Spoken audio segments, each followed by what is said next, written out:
To charge your sweeper, disconnect your machine.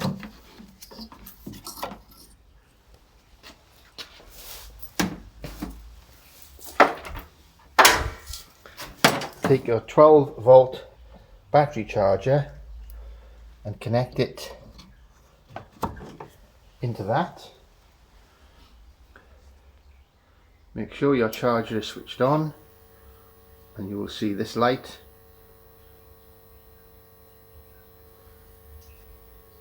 And you'll hear it humming.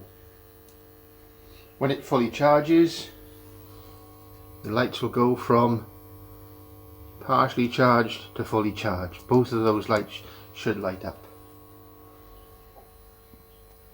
Make sure when it's in use, nobody switches off the power.